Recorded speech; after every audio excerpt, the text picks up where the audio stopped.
Hello दोस्तों, GK उत्कर्ष IQ में आप सभी को स्वागत है। दोस्तों, बिहार पुलिस सिपाही इस बुक में दोस्तों 20 सेट है और आज होने वाला है सेट नंबर दोस्तों 13 होने वाला है। आप लोग दोस्तों डेली सेट लगाइएगा दोस्तों तो 10 नंबर दोस्तों प्लस में रहिएगा। जब तक दोस्तों एग्जाम नहीं हो जाता है दोस्तों तब तक आप लोग को सेट लगाते रहना है। आइए दोस्तों प्रश्न पे आते हैं। तो यहाँ पर देख सकते हैं यह जो है सेट नंबर 13 है और इसी सेट को रिवीजन करने वाले हैं। तो आइए दोस्तों प्रश्न पर आते हैं। तो पहला प्रश्न होगा दोस्तों, निम्न में से कौन सी चोटी संसार की दूसरी सबसे ऊंची चोटी है? वह कौन सी चोटी है? इसका सही आंसर ऑप्शन ए K2। दोस्तों यह जो है K2, यह जो है क्या है, संसार की दूसरी सबसे ऊंची चोटी है, याद रखिएगा K2। अगला प्रश्न होगा, निम्न में से कौन सी विश्व की सबसे गहरी झील है?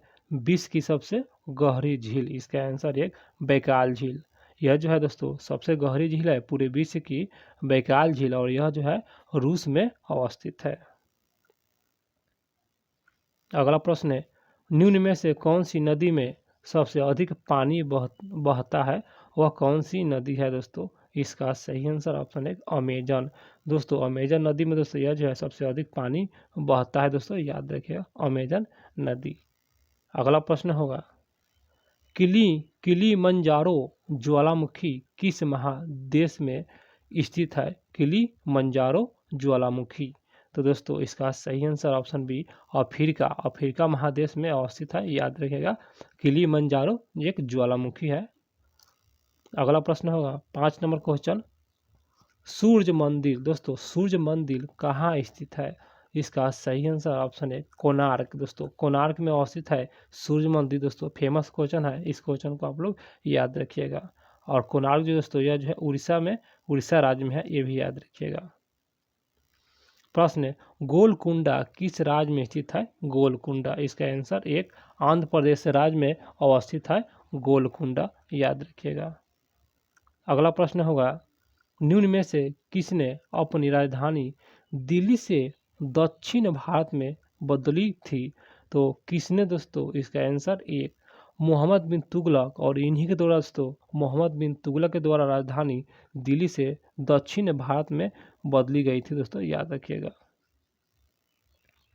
अगला प्रश्न है, रामागुंडम बांध है और बताना है ये जो है रामागुंडम बांध कौन सी नदी पर है? इसका सही आंसर ऑप्शन बी गोदावरी नदी पर अवस्थित है।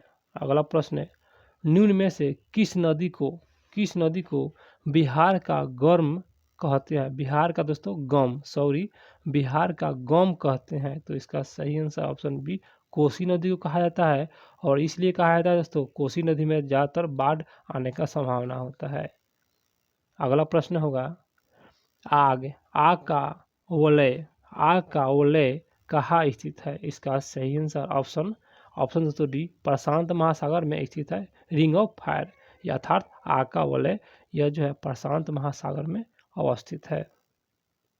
अगला प्रश्न है, ताशकंद, दोस्तों ताशकंद किस देश की राजधानी है? तो इसका सही आंसर ऑप्शन है उज्बेकिस्तान की राजधानी है दोस्तों, याद रखिएगा ताशकंद जो है किस देश की राजधानी है? तो यह उज्बेकिस्तान की राजधानी है। अगला प्रश्न है, मार्को पोलो किस देश की वासी था दोस्तों? मार्को पोलो बहुत फेमस क्वेश्चन, इसका आंसर डी इटली का दोस्तों यह जो है रहने वाले हैं मार्को पोलो इटली का। आइए प्रश्न पर, पाइथागोरस थे, ये क्या थे? पाइथागोरस, इसका आंसर सी यूनानी थे दोस्तों, यूनानी थे।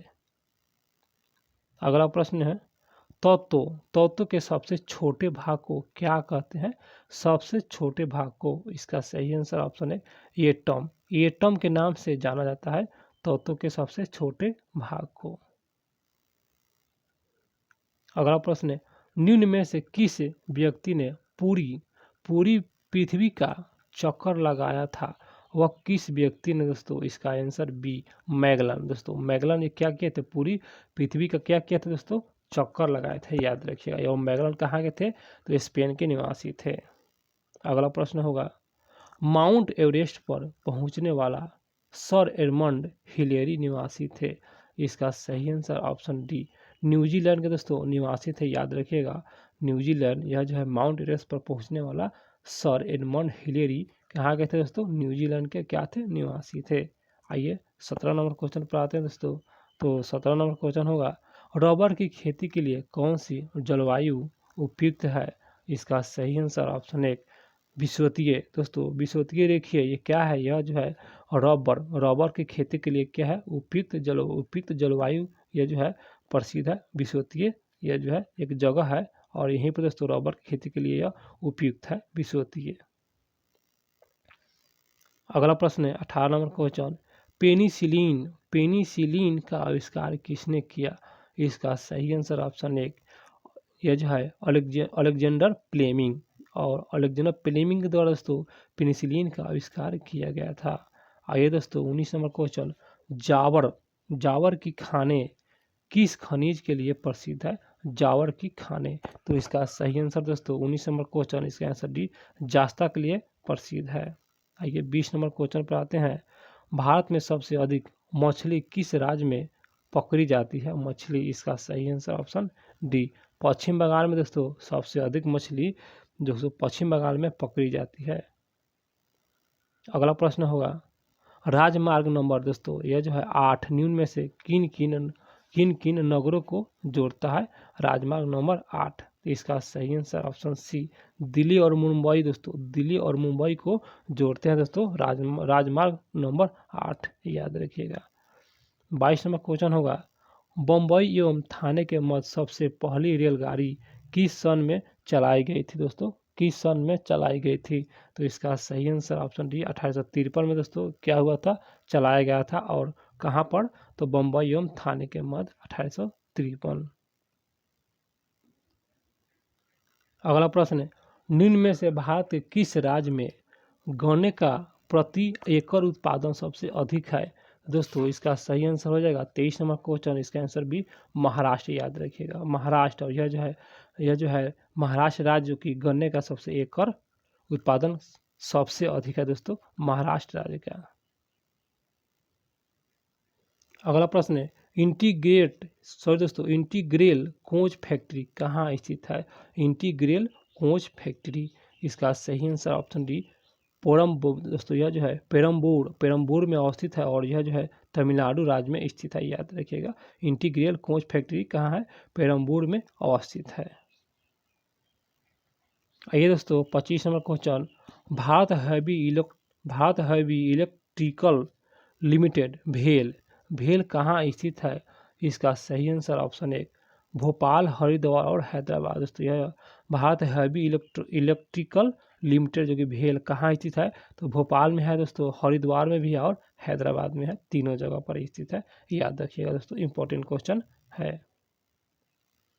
निम्न में से किस नदी घाटी में कोयला नहीं पाया जाता है? वह कौन सा नदी घाटी है जहाँ पर कोयला नहीं पाया जाता है? इसका सही आंसर ऑप्शन बी सतलज दोस्तों नदी घाटी में कोयला नहीं पाया जाता है, आप लोग याद रखिएगा।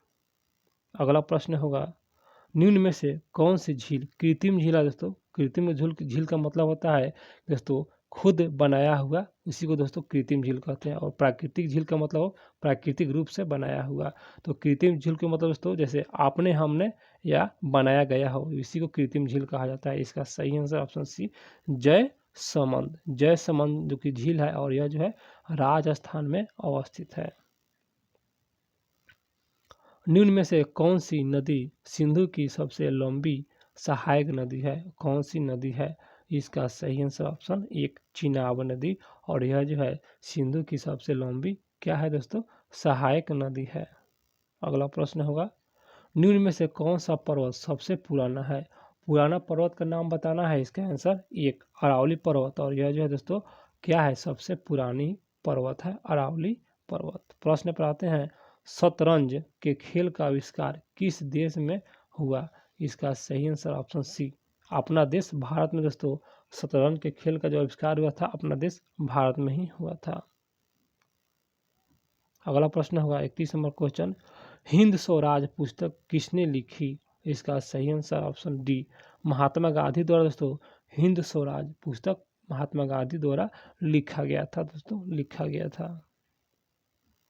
सबसे बड़ा हिंदू मंदिर दोस्तों, सबसे बड़ा क्या है दोस्तों, तो श्रीरंगा मंदिर क्या है, तो यह जो है सबसे बड़ा हिंदू मंदिर है, श्रीरंगा मंदिर। भारत के किस नगर में स्थित है, इसका सही आंसर ऑप्शन डी, तिरुचिरापल्ली दोस्तों।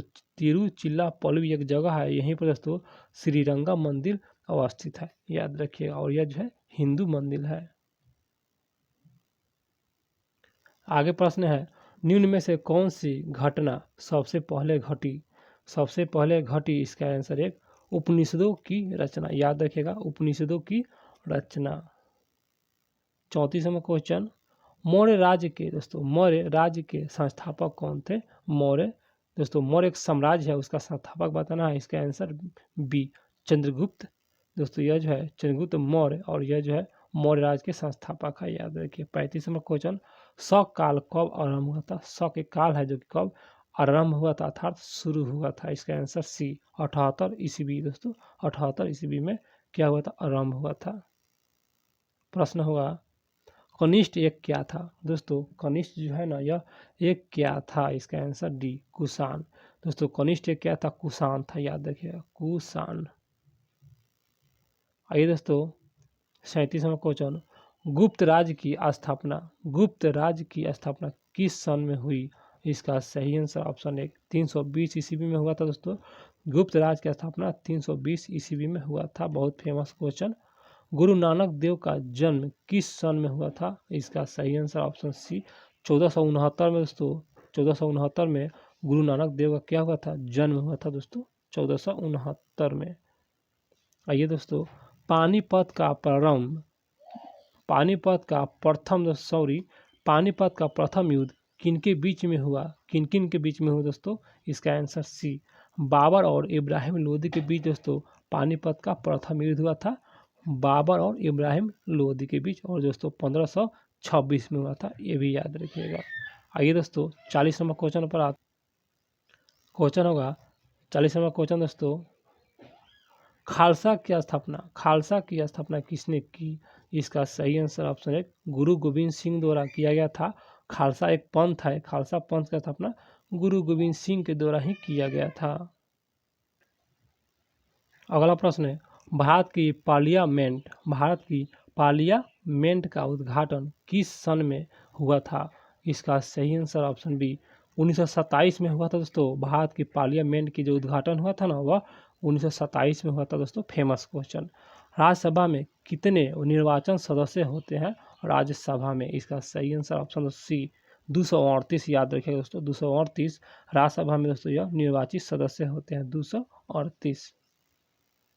अगला प्रश्न होगा, भारत के अटॉर्नी जनरल की नियुक्ति कौन करता है, तो बहुत अच्छा प्रश्न है, इसका आंसर एक, भारत के राष्ट्रपति द्वारा भारत के अटॉर्नी जनरल की नियुक्ति किया जाता है। अगला प्रश्न है, महाराष्ट्र राज्य कितने राज्यों में घिरा है, महाराष्ट्र राज्य, इसका सही आंसर ऑप्शन डी, 6 राज्य से दोस्तों घिरा हुआ है महाराष्ट्र राज्य। प्रश्न है, निम्नलिखित में से कौन सी राशि अदिश राशि नहीं है दोस्तों, अर्थात सदिश राशि को ही बताना है, इसका आंसर बी, विस्थापन, यह जो है सदिश राशि का उदाहरण है। दूरी, चाल और समय क्या है, यह अदिश राशि का उदाहरण है। अगला प्रश्न होगा दोस्तों, कौन सी भौतिक राशि वस्तु के संवेग और वेग के अनुपात के से दर्शाई जाती है, तो क्वेश्चन समझ लीजिए दोस्तों, कौन सी भौतिक राशि वस्तु के संवेग और वेग के अनुपात से दर्शाई जाती है, इसका सही आंसर दोस्तों ऑप्शन नंबर एक, द्रव्यमान दोस्तों। इस वीडियो में दोस्तों सिर्फ जीके जीएस ही देखेंगे दोस्तों, याद रखिएगा दोस्तों, मैथ नहीं देखेंगे दोस्तों, मैथ बनाने में असुविधा है। तो प्रश्न है, न्यूटन का कौन सा गति नियम बल को क्या करता है, परिभाषित करता है, वह कौन सा गति का नियम है न्यूटन का, इसका सही आंसर ऑप्शन दोस्तों बी, पहला नियम दोस्तों, पहला नियम, यह जो है गति नियम के बल को क्या करता है, परिभाषित करता है, न्यूटन का पहला नियम। अगला प्रश्न है 50 नंबर क्वेश्चन, गुरुत्वाधीन नियत ऊंचाई से मुक्त पतन करने वाले पिंड जो दूरी तय करता है वो किस पर निर्भर करता है, इसका सही आंसर ऑप्शन नंबर बी, समय के वर्ग पर दोस्तों निर्भर करता है, समय के वर्ग पर। अगला प्रश्न होगा कार्य की इकाई क्या है। कार्य की इकाई क्या है, इसका सही आंसर ऑप्शन सी जूल है। कार्य की इकाई जूल। 52 नंबर क्वेश्चन, एक जूल कितने कैलोरी के बराबर होता है, इसका सही आंसर ऑप्शन डी 0.24। 0.24 के बराबर जो होता है, एक जूल कितने कैलोरी के बराबर होता है, तो 0.24 कैलोरी के बराबर होता है। 53 नंबर क्वेश्चन दोस्तों, -40 डिग्री सेल्सियस बराबर दोस्तों फ़ारेनहाइट में बताना है, तो इसका सही आंसर ऑप्शन नंबर दोस्तों डी। तो डी में क्या है, -40 फ़ारेनहाइट, -40 फ़ारेनहाइट। अगला प्रश्न है खगोलीय पदार्थ देखने के लिए किसका उपयोग होता है। खगोलीय पदार्थ देखने के लिए, इसका आंसर बी टेलीस्कोप का प्रयोग किया जाता है। खगोलीय पदार्थ देखने के लिए टेलीस्कोप। आइए दोस्तों अगले प्रश्न पर, कितना कैरेट शुद्ध सोना कहलाता है। बहुत फेमस क्वेश्चन, इसका आंसर बी 24 कैरेट शुद्ध सोना क्या होता है। यह जो है दोस्तों क्या होता है, शुद्ध सोना होता है। 24 कैरेट शुद्ध सोना होता है। बहुत फेमस क्वेश्चन है। आइए प्रश्न पर, प्रश्न है अल्फा और बीटा कोणों की खोज किसने की। इसका सही आंसर ऑप्शन एक रदरफोर्ड द्वारा किया गया था, अल्फा और बीटा कोणों की खोज। प्रश्न है कार्बन की संयोजकता कितनी होती है। बिल्कुल इसका आंसर दोस्तों एक 4 होता है। कार्बन की संयोजकता कितना होता है, तो 4 होता है। अगला प्रश्न है कौन सी ठोस स्वरूप में सूक्ष्म वर्ग के रूप में जाना जाता है। इसका सही आंसर ऑप्शन सी CO2 दोस्तों। CO2 को दोस्तों क्या कहा जाता है, सूक्ष्म वर्ग के रूप में जाना जाता है या कहलाता है। दोस्तों 59 नंबर क्वेश्चन होगा, यह जो है दोस्तों इसका सही आंसर ऑप्शन सी हो जाएगा सम न्यूट्रॉनिक दोस्तों, इसका आंसर सी। 60 नंबर क्वेश्चन दोस्तों, यह जो है मैथ है, और दोस्तों मैथ नहीं देखेंगे दोस्तों, मैथ बनाने में यहाँ असुविधा है, इसलिए दोस्तों इसका PDF टेलीग्राम पर डाल देंगे दोस्तों, वहाँ से आप लोग बना सकते हैं दोस्तों। तो टेलीग्राम आप लोग ज्वाइन कर लीजिएगा। अगला प्रश्न है सजावटी पौधे हैं, इसका सही आंसर ऑप्शन डी कैक्टस है दोस्तों। सजावटी पौधे हैं कैक्टस। अगला प्रश्न है, थोड़ा सा जूम करेंगे दोस्तों यहाँ पर, उसके बाद आएंगे कोशिका में सूत्र कणिका का क्या कार्य है। तो इसका सही आंसर दोस्तों ऑप्शन नंबर एक ऊर्जा पैदा करना। कोशिका में सूत्र कणिका का यही कार्य है, ऊर्जा पैदा करना। अगला प्रश्न है हीमोसेपियंस का किसका वैज्ञानिक नाम है दोस्तों। बहुत फेमस क्वेश्चन, हीमोसेपियंस। इसका सही आंसर ऑप्शन नंबर बी आधुनिक मानव का दोस्तों यह है वैज्ञानिक नाम है। 69 नंबर क्वेश्चन, निषेचन की क्रिया कहाँ पर होती है दोस्तों। निषेचन की क्रिया, इसका सही आंसर ऑप्शन नंबर सी अंडा वाहिनी में दोस्तों होता है। याद रखिए अंडा वाहिनी में होता है। अगला प्रश्न है प्रतिवर्ती क्रिया का संचालन केंद्र कहाँ है। प्रतिवर्ती क्रिया का संचालन केंद्र, इसका सही आंसर ऑप्शन एक मेरुदंड दोस्तों। मेरुदंड में प्रतिवर्ती क्रिया का संचालन केंद्र होता है। आइए प्रश्न पर, कोशिका में द्रव के आने जाने का नियंत्रण कौन करता है। इसका सही आंसर थोड़ा सा जूम करेंगे, और आने जाने का जो नियंत्रण करता है वह जो है दोस्तों इसका आंसर डी कोशिका झिल्ली। याद रखिए दोस्तों। अगला प्रश्न है राइबोसोम किसकी सतह पर होती है। इसका आंसर सी एंडोप्लाज्म रेटिकुलम, इसका आंसर दोस्तों सी। 73 नंबर क्वेश्चन होगा कौन से रंग की किरणें की उपस्थिति में प्रकाश संश्लेषण ध्रुवतर होती है। इसका सही आंसर ऑप्शन नंबर बी नीला दोस्तों, याद रखिएगा। 74 नंबर क्वेश्चन होगा प्रतिरोध की इकाई क्या है। प्रतिरोध की इकाई, तो इसका सही आंसर ऑप्शन बी ओम है दोस्तों, ओम। अगला प्रश्न है प्रकाश वर्ष किसकी इकाई है। इसका सही आंसर ऑप्शन बी दूरी का इकाई है दोस्तों। प्रकाश वर्ष जो है ना, यह दूरी का इकाई है। 76 नंबर क्वेश्चन पर आते हैं। तो दोस्तों 76 नंबर क्वेश्चन होगा प्रकाश संश्लेषण की प्रक्रिया में किसकी जरूरत नहीं होती है प्रकाश संश्लेषण की प्रक्रिया में। इसका सही answer option D O2 O2 का दोस्तों आवश्यकता नहीं होता, याद रखिएगा। और सूर्य का प्रकाश चाहिए, और CO2 भी चाहिए, और हरित लवक भी चाहिए दोस्तों, और O2 नहीं चाहिए प्रकाश संश्लेषण की प्रक्रिया में। अगला प्रश्न है 77 नंबर क्वेश्चन, ब्रायोफाइटा पादप सामान्यतः पाए जाते हैं, तो किसमें पाए जाते हैं? तो इसका सही आंसर ऑप्शन सी, नम व छायादार आवासों में दोस्तों देखने को मिलता है। ब्रायोफाइटा पादप यह जो है नम व छायादार आवासों में देखने को मिलते हैं। दोस्तों इस वीडियो में दोस्तों इतना ही दोस्तों। ये जो मैथ है दोस्तों, मैथ आप लोग बना लीजिएगा दोस्तों, इसका PDF टेलीग्राम पर दे देंगे दोस्तों। तो दोस्तों मेरा जीके जैसा क्वेश्चन समाप्त हो चुका दोस्तों, और मेरी वीडियो आप लोग को अच्छा लगा दोस्तों तो चैनल को सब्सक्राइब जरूर कीजिएगा दोस्तों, क्योंकि डेली सेट अपलोड करेंगे और डेली देखने का आप लोग प्रयास कीजिएगा। तो मिलते हैं दोस्तों फिर अगले वीडियो में।